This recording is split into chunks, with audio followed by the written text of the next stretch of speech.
Ice on 3, 1, 2, 3, ice! Ready. Okay. Energy on 3, 1, 2, 3.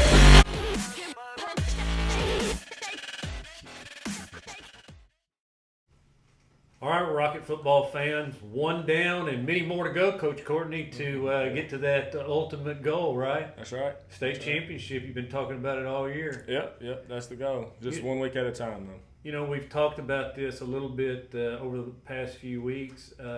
You know, this year, the road to Kroger Field may be, it is still at Kroger, right? I guess the championship. Yes. Yeah. I know they've moved around at best, but the road is maybe not quite as burdensome, really, as it has been in the last few years. Where we've had some really, really good teams. Yeah, definitely not as clear as it's been. You know, you can pretty well tell, like, these teams are really good. It's kind of those guys at the top are kind of back and forth. Don't really know, especially in the West. The East has some pretty clear-cut teams that look to be really good with the Pikeville's and Racelands. But over here in the West, you know, I think it's up for grabs for whatever team gets hot here at the end.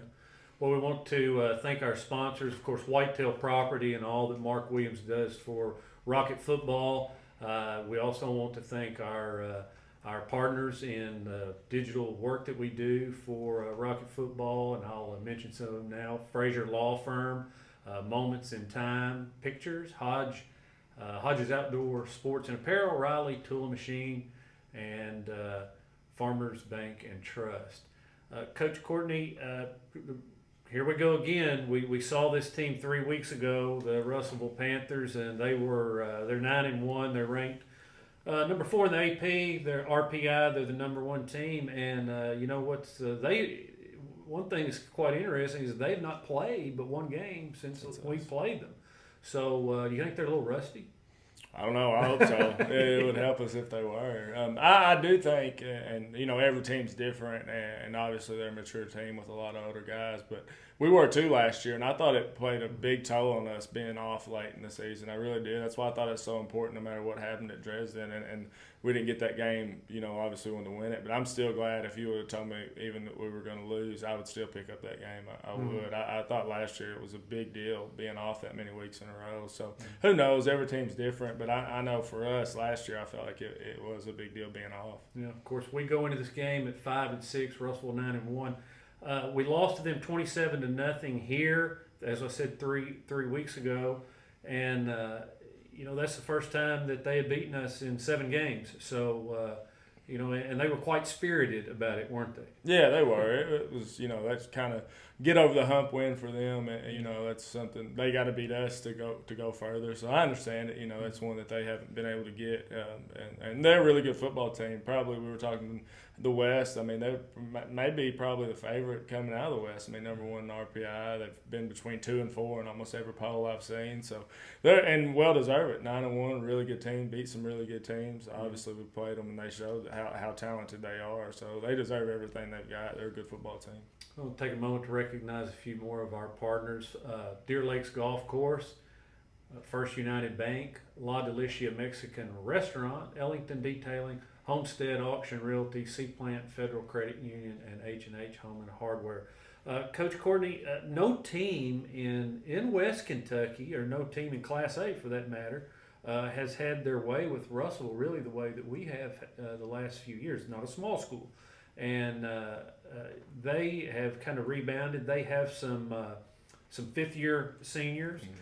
Did we ever determine exactly how many? Was it 7 or 8? I honestly don't know the number. I don't know. Yeah, it's hard to find out some of those details, I guess. But last time we played them, you know, they manufactured a touchdown in the first half and led by a touchdown at the break, and then kind of got away from us in the second half. They had a long 60-yard touchdown run. We didn't cover a kick, and then a fumble that we had, a turnover or something, didn't we? An interception. Interception was returned 75 yards. Yep.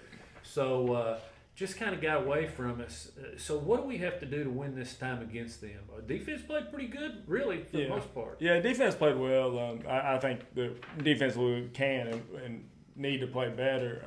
Offensively, we got to take care of the ball. Special teams got to take care of the ball. Basically, the things you mentioned. Defensively, it come down to aligning correctly.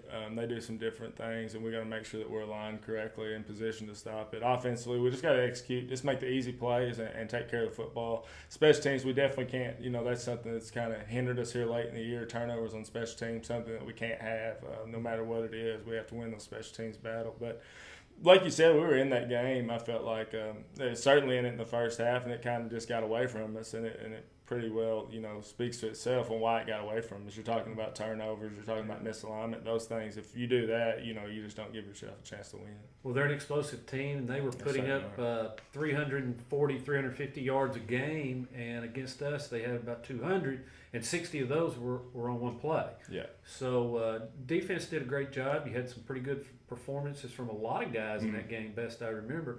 And we've talked about this, I've asked you this a lot of times. Who's got to play well in this football game? And we know Dylan Yates has got to play well, and he always does. And then, your Sammy Impostato's been playing great lately. Luke Mundy and Case Gobin. Case Gobin and McGahan, and I believe somebody else is in that top, almost 100 tackles this year. Yeah. Riley Berry. Riley Berry, the two another linebacker. So, is there anybody in particular saying, I know it's kind of hard to single that out sometimes, but. Yeah, it really is. I always thank the linebacking core just because they're in the middle of the defense and so much stuff. D-line's been consistent. Secondary's been consistent. I think that if there's been any inconsistency, it's kind of been the linebacking core. And they've shown they can play great. And I thought they played pretty well against Russellville the last time we played them. They'll have to play good. They got a lot of athletes, but they showed against us they wanted to pound it right down our throat. And, a lot of times it's going to be our guys, our backers one-on-one with their good running backs, and we're going to have to be able to make those plays.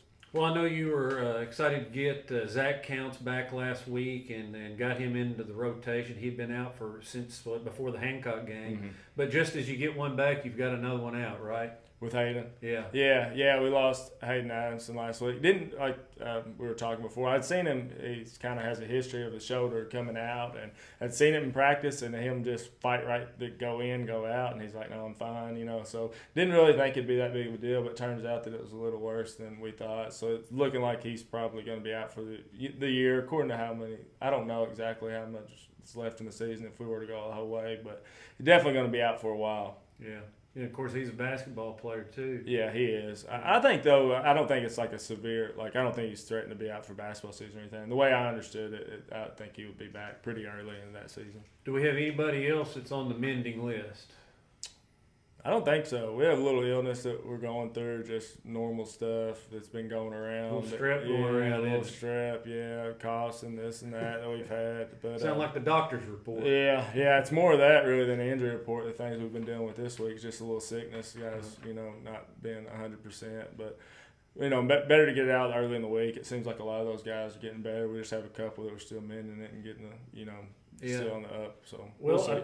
I don't know if I want to knock on chrome or if I had a little wood, I'd knock on it. But, we have been pretty fortunate this year injury-wise. We lost Tyler Belt for the whole season and lost Counts for a good bit. But other than that, the key role players on this team this year, we've been fairly healthy. Yeah, we have. And the injuries we had, like you said, we were able to get back in them with the time that it matters in the playoffs. We got Seth back a few weeks ago, guest too. Yeah. So, pretty much, we have Hayden out, but we're as healthy as we've been since early on in the year. We'll take a few sniffles and sore throats over broken bones and pulled ligaments. Yeah, we'll take some vitamins and hydrate and hopefully be ready to go. All right. Well, we don't have any players this week. We've enjoyed having those guys. I appreciate you bringing them up and making them available for interviews.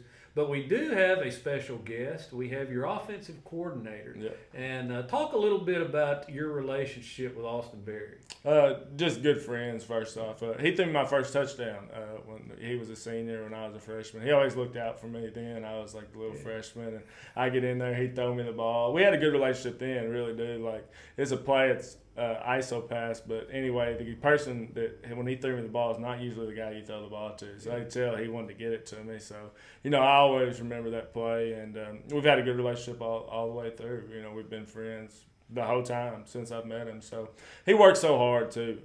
He spends more time than I do in the stadium and film room, whatever it is, just doing whatever it takes to get better. And he's did a great job. I think he's got a great plan this week. So he's just definitely a great guy to have on our side. All right, we're going to take a moment and visit with Austin Berry, and we'll come back and finish up with Coach Courtney in just a second.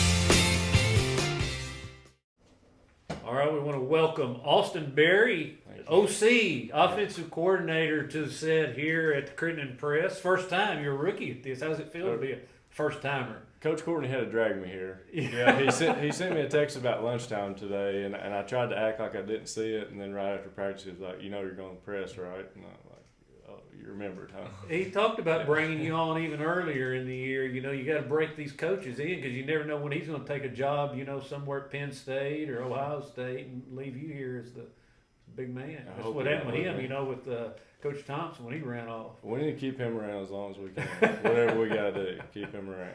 Well, we appreciate you being here. We will talk, of course, Austin Berry played at Crittenden County, as did every Rocket football coach that's on the staff.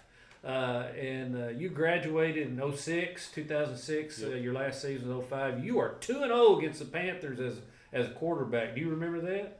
It was a long time ago. I remember a couple of them. My senior year, I remember Blake Gardner just had an outstanding game. I don't remember how many rushing yards he had, but he had a great game. Well, I know you scored 59 points. You beat the Panthers 59-6. That's the biggest win Crittenden County's ever had over Russellville. Yeah, it was a lot of Blake Gardner all the time. I was really fortunate. I played with a lot of really good players. Coach Courtney was a freshman my senior year. A really talented group during that time. And had some really good running backs. Of course, you were a thrower too. You finished your career as the all-time passing leader at Crittenden County. Yeah, I remember Coach Starnes at some time when going into my sophomore year, we kind of changed the offense. It had been Coach Thompson's senior year, kind of went to more of the spread stuff, kind of got away from the wing T stuff that we had done for a while. I'm guessing probably in the early 90s and stuff when Coach Starnes first got here and kind of started introducing the spread. And I'm thankful he did. Running that wing T, I mean, it's not really ideal for a quarterback that likes to throw the ball, so I'm kind of glad we switched it up a little bit. You know, Coach Courtney and I talked about this early on this season when he was introducing his staff, but when you played, I'll never forget talking to Coach Starnes, and he always had you run from the huddle over to the sideline and get the play and run back the whole game. I said, Coach Starnes, you don't think you're going to wear out your quarterback? I mean, once you run a receiver in there like they usually do, and he said, he's a cross-country runner. He can run 3 or 4 miles without being winded. Yeah, that was the thing about it. I wanted to kind of quit running track so I could gain some weight for football. And with Miss Coach Starnes being the track coach, there was no way that was ever going to happen. And then we kind of wondered why I never gained weight. I was running 10 miles a game. And that's in between plays. Yeah, well, when we come back in just a second here, we're going to talk about Al Starnes as your mentor, and we'll talk a little bit about this game with Russell. First, I'm going to take a moment just to recognize some of our partners, our digital partners, of course, Whitetail Properties and all that they do for Rocket football. We appreciate Mark Williams. And, of course, it's whitetail season this weekend, big time for those guys. But we also want to thank Full Body Fitness Studio. That's Serena Dickerson, all she does. Par 4 Plastics, Magnolia Bank. Derek Myers put on a big show last week with the Cannon over there. Mulligan's Pizzeria and Pub. Colonel Ag Repair. Right now you see a lot of you're an ag guy. A lot of these guys running up down the roads right now, they probably need a lot of repair work on the spot. So YTG Insurance, Shara on the New York Stock Exchange, and Mike and Stoner's Barbershop. And best wishes to Mike Crabtree. He's under the weather. They've got him down at Vanderbilt checking him out, but I think he's going to be okay. I spoke to him today.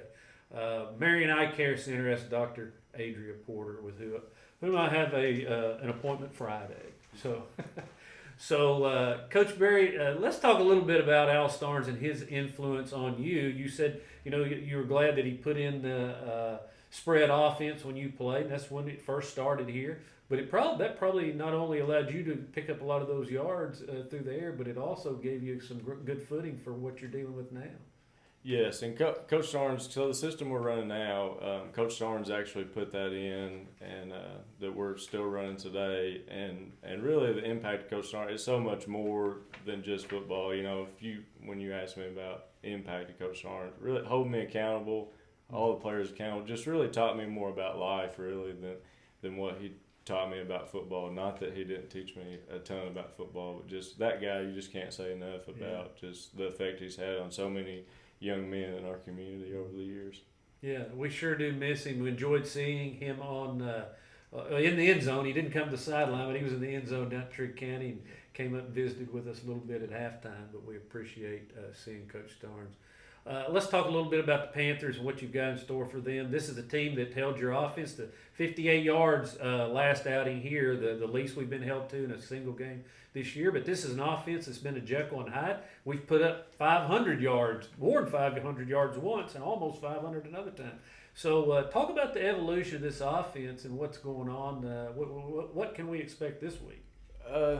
Really, as far as the season goes, we've just been trying to find an identity all year. We really struggled at first, trying to and me being a first-year offensive coordinator, I just kind of been throwing darts at a wall. It's felt like at times trying to figure out what we're supposed to be doing, what we're best at, and really the whole thing that's been holding us back all year has just been execution. We've got talented guys. What we're doing works. The plays are good. We've just had one guy just about every play all season that just has a mental error, doesn't block the guy he's supposed to, doesn't run the right route, doesn't make the right read. And it's been consistent all year, and I'm hoping last week kind of got us on track, and we're going to have a good week this week. Yeah, you put up a lot of numbers last week. 60 points for that 60th year of Rocket football. Yeah, that was pretty special. But yeah, you've run all sorts of different formations, different personnel in different places, and it appears to me we've kind of settled on the fact that Luke Kreider may be one of our best running backs. Yes, I'm so proud of Luke. A couple of weeks ago we had me and him in the coach's office had a pretty serious talk, and we're like, if stuff doesn't change, we're gonna have to go a different direction. And ever since then, just for him to just the leadership and how grown up he is, for me to say that to him, and just to put in the work, not pout during practice about it, because it just shows how mature he is. And look, the last 2 weeks he's just played his best games that he's played all year. I couldn't be more proud of that kid. And you can just see it. That's on his shoulders, because when he sees an opening now, Gage and I were talking about this the other day. There were times he was running for his life. Now he's running with a purpose. Yes, it's just a completely different attitude. He spent. Coach Courtney talks about the hours spent in the office. He's in there with me, game planning. He sees something. He's a smart kid too. He sees something. Well, I don't really think. What do you think if we do this? And a lot of times he's right. I mean, he's such a good kid, and you see his body, how it's changed over the last year. Just the amount of work he's put in before the season and now. I mean, it's night and day difference. Mm-hmm. And we've seen a lot of different guys in the backfield running the ball. Talk a little bit about some of these guys and some of your receivers and what you're seeing out of them. So in the backfield, we've had Gatton Travis, we've had Rowan Perkins back there, Levi Piper's been back there, Morrison was back there for a while. It's kind of been a committee back there to just kind of see what works, and Gatton kind of got down a little bit, had some fumbling issues, and I think lost a little bit of confidence.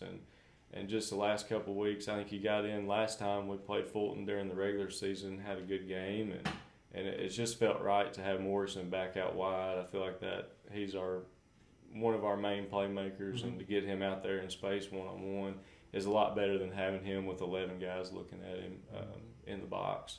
Out wide, Bryson Baker has played amazing the last few weeks. Yeah. He's really come on and really just being what he's been expected to do for the last 3 years. Bryson's always had that kind of talent since he came back as a sophomore. Mm-hmm. Didn't play as a freshman, but as soon as he came back, this was the Bryson Baker that we've been waiting on. Yeah, Tanner Beverly's caught some balls too. Yeah, and Tanner, lately. another guy that you wish would have been there the whole time. Yeah. I mean, Tanner can make plays. Tanner, and he's got it in his blood. I mean, it just comes natural to him. Of course, in Nesbitt and Darrington and the rest of that cast back there. Logan Bailey, Logan Casey Bailey. Cates, or a couple of Casey Cates is a guy that's a sophomore that is right there. And if he didn't have 6 or 7 older guys in front of him, would be out there making plays. Be out there every day, wouldn't he? I've seen him in some JV games. He looks pretty good. He's a monster. Yeah, Monster. yeah. Take care of him. He's a pretty good little baseball player too. Okay. We like to keep him on the baseball field. All right. Well, we appreciate having Coach Barry in here with us today, and what we're going to do now is we're going to bring Gage Courtney back into the hot seat and close out the show this week. Good luck down at Russell this week. Let's go get us a win. Let's get him. All right, Coach Courtney. Well, we appreciate being able to visit with your OC this week. I noticed your handle on Twitter. You still have Coach Courtney DC. Yeah, Tough to change I have sometimes. no idea how to change it. A bunch of people told me that in the very beginning, and I'm like, they'll get over it. Because I tried for about, a few minutes. I couldn't get it. I don't know how you do it. Yeah. All right. Well, we're going to go down to Russellville this week, and we'll get that figured out because we have a good defensive plan, and Coach Barry's got the offensive plan ready to go. And just what's your gut feeling going into this thing? How do you feel? You've told me during the week. You said, I really feel good about this. Yeah, I feel like it's what we prepared the whole time for. Kind of feel like we spoke into existence. Knew from day one what we were getting ourselves into. A tough schedule. I know you look and we're whatever we are. We ended this regular season 4-6. I guess we're 5-6 if you count everything. Doesn't seem real good, but we knew that we had a chance of that happening with what we were doing. But the whole goal was to be prepared for this week and to run the playoffs. And I stay strong to it. I feel that we're ready for when the time comes, and we'll see. We got a tall task ahead of us. I don't want to take anything away from Russellville or anything. They're a good team. They're a team that can compete for the state championship. There's no doubt about it. But I believe in our guys and what we've done this year. Well, we certainly gave them a run for their money when they were up here, and we're going to go down to Russellville. Always a tough place to play. Seems like it always rains. It doesn't look like we got a little rain here on Thursday, but yeah, I know. We've been checking it all week, and it seems like. Would you like a little rain? We'll be all right either way. Actually, I'd rather it be dry. Just I don't know. It's more or less more predictable, I guess, of what could happen. The rain throws a wrinkle and things, but no matter what, it'll be all right. We'll be prepared to play in it. All right, $6 at the gate this week. That's a little cheaper than some of them. Yeah, and some of the just playoff bring the money, get bring right the money, in. cash. No big deal. Yeah. All right. Well, we will not have this game on the webcast because it's playoff, and we do not have the rights for it. So if you want to see this one, you got to get down to Russellville. Kickoff's at 7 p.m., and we will see you down at the round 2 of the playoff.